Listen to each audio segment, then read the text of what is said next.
Tervehdys kaikille. Mä lupasin teille vappujakson ja tässähän me nyt sitten ollaan niinku tekemässä tätä vappujaksoa. Meillä on täällä Suomen maassa tämä vappu ainoastaan lähinnä semmoinen karnevaalitapahtuma. Vappuahan vietetään sillä lailla niinku vapaapäivänä Suomessa, että vapun päivä on niinku Suomessa vapaapäivä. Ja siihen liittyy sitten totta kai kaikkea ilonpitoa ja ylioppilaat kulkee valkolakki päässä siellä vappupäivänä ja sitten nämä eri poliittiset järjestöt pitää vappupuheitansa ja muu kansa sitten viettää sitä niin kuin itse mielellään haluaa viettää. Ja se on semmoinen päivä, milloin ihmiset Suomessakin uskaltaa vähän pukeutua vähän niin kuin vappumeiningillä. Niin nyt mulla on tämmöinen vappuhattu päässä. Mutta mä meinasin tehdä ekaksi simaa käyntiin. Ja teen tämmöisen nyt pienemmän satsin 2 siman, tulee 4 litraa. Ja sitten ajattelin tehdä teidän kanssa ehkä pienen munkkitaikina, että saadaan munkkeja sitten. Mä alankin kuoria nämä sitruunat nyt ekaksi, koska näistä pitää kuoria ainoastaan tämä keltainen osa, että tätä valkoista siihen ei kannattaisi sitten ollenkaan niin kuin laittaa, koska se on kitkerä. Mutta laitetaan nämä keltaiset osat tänne kattilaan. Mäpäs nyt ensin kuorin nämä. Tää pitää nyt tosiaan tää valkoinen osa sitten raksia näistä sitruunoista irti. Tää kyllä lähtee aika helposti. Tämähän ei ole mitenkään tiukkaa tavaraa ollenkaan, että tää on helppo ottaa pois. Jos sinne nyt sitten ihan vähän jää, niin ei se nyt maata kaada enää. Ja sitten mä yleensä pienin vaan nämä sitruunat tälleen lopuksi tänne näin, niin eikä haittaa sitten siemenet eikä mitkään, koska sittenhän nämä vielä siivilöidään seuraavana päivänä kaikki pois täältä, että eihän ne sinne jää. Taas toisestakin sitten.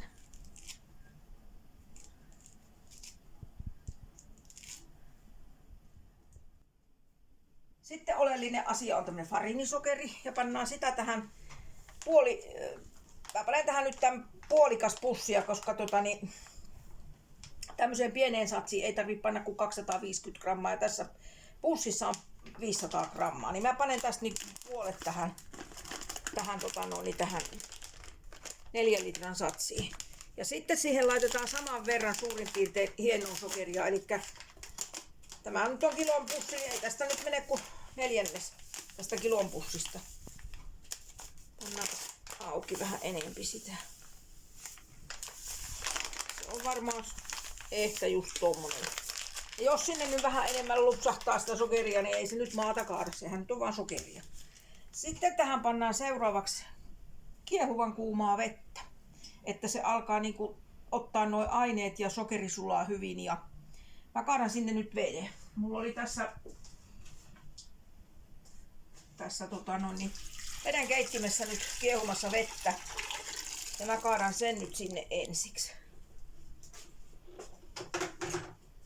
Ja sitten mä sekoittelen sen täällä tämän, ja mä saan niinku tavallaan tää kuuma vesi vähän niinku uuttaa sitä makua noista sitruunoista ja kuorista ja no sokerihan sinne nyt sulaskin heti paikalla, kun se on kuuma tuo vesi. Ja annetaan sen nyt siinä ihan kaikessa rauhassa olla jonkun aikaa, jonka jälkeen siihen lisätään sitten kylmää vettä, että tulee se 4 litraa täyteen. Tää nyt pannaan sitten 3 litraa lisää, kun tuossa oli litra kuumaa vettä. Menee vähän aikaa.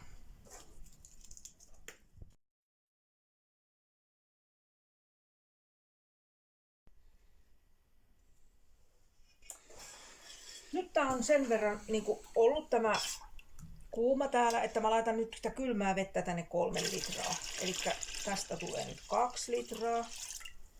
Ja sitten vielä 1 litra. Ja nyt on se 4 litraa tätä nestettä täällä. Ja nämä nyt edelleenkin on täällä ja pitääkin olla nämä sitruunat sekä kuoret täällä. Nyt tänne voi lisätä sitten hiivan.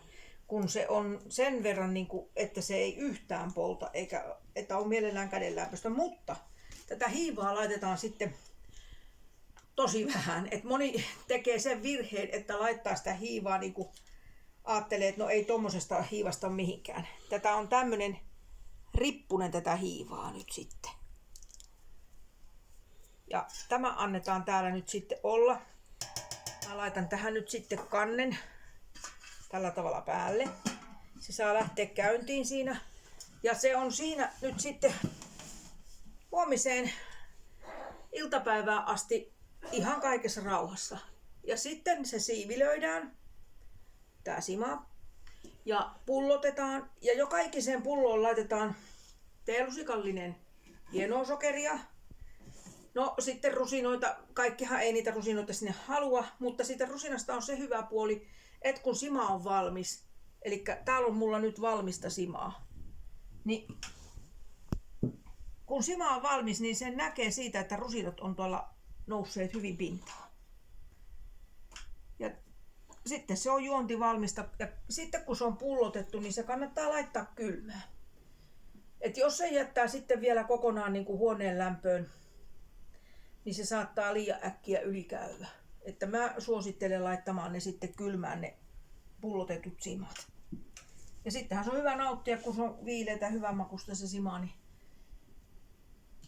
sitten se on hyvä. Mä tein semmoisen suunnitelman muutoksen äsken.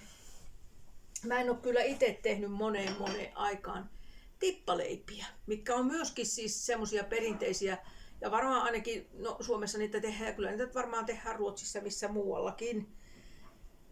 Niin tehdäänkin tippaleipiä nyt, ja se on semmoinen hauska, rapsakka, sösseröinen, semmoinen vähän niin kuin lonkeroinen juttu. Niin mäpä teen nyt sitten sellaisen taikinan teidän kanssa ihan kohta.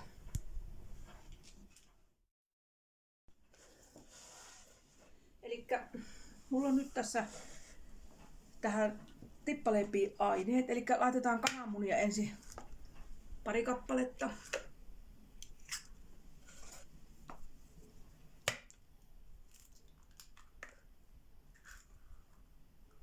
Sitten otetaan sokeria.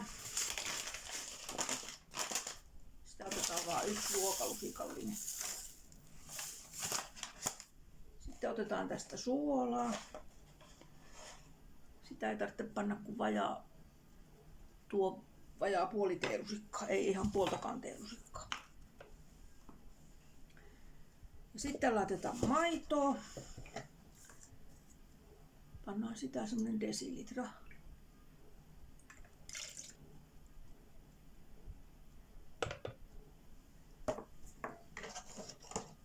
Täällä on sitruksen kuorta. Pannaan tätä on nyt ehkä semmonen noin teelusikallisen verran raastettua sitruksen kuorta. Antaa vähän semmoista kivaa makua siihen. Sitten laitetaan vehnäjauhoja. Semmonen 3 desiä. Täytyy nyt katsoa, kun mulla oli täällä maitoa täällä, että kuinka ne lähtee irti täältä kupista, mutta käytetään lusikkaa. Eli 1.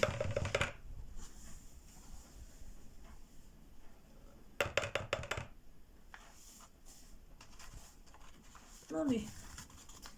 Tämähän oli aika näppärästi tämä taikina jauhomäärä tähän, kun täältä tuli juurikin ehkä sopiva vähän jauhoja. Pistetään kaikki sinne. Kutsutaan vielä tuolta. Sitten mä vaan vispaan tän kuulkaa sekaisin.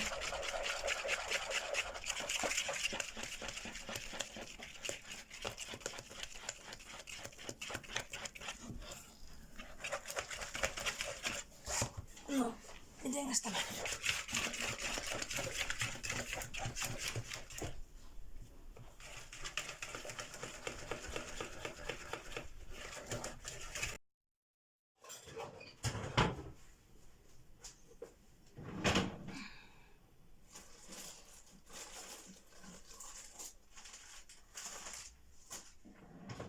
Mä laitan tänne öljyä oli tällaisen 0,5 litraa, 5 desiä suurin piirtein. Tämmöisen niin kuin muotin, että se pitäisi tätä suurin piirtein tätä taikinaa nyt sitten niin kuin vähän koossa. Ja sitten mulla on täällä pussissa nyt tätä taikinaa, niin mä nyt vaan tätä tänne niin kuin sinne sun tänne ripsuttelen tämmösen. Tää on vähän tämmöstä hommaa.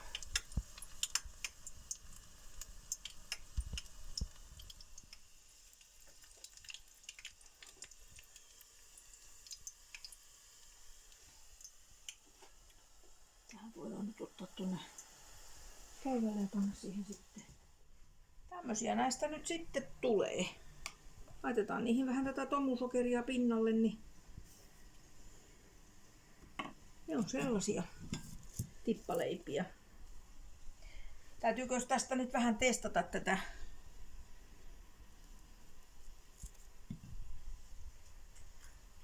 No justiin semmosia niin kuin tippaleivät on. Maistapa sitä tippaleipää.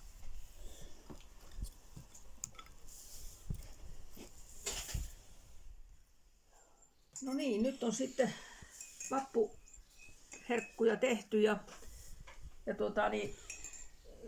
tämä nyt tästä tämmöistä tippaleipää ajattelin tämän kahvin kanssa ottaa vähän makuksi. Rapsakkaahan tämä on ja kahvin kanssa varmaan hyvän makuinen. Joo, kyllä tätä syö. Murentuukin kyllä. Mutta hyvä tämä on. Pistäkäähän tänään tulemaan simat ja munkkejakin voitte tehdä ja kokeilkaa. Seuraavaksi sitten varmaan lähempänä äitienpäivää tulee sitten taas uutta jaksoa. Ja viettäkää hauska vappu. Pysykää hyvällä mielellä, mutta älkää minkö kohdella yhtään mitään. Joo, kovalla vappu. Ja näemme sitten seuraavalla kerralla. Moikka moikka!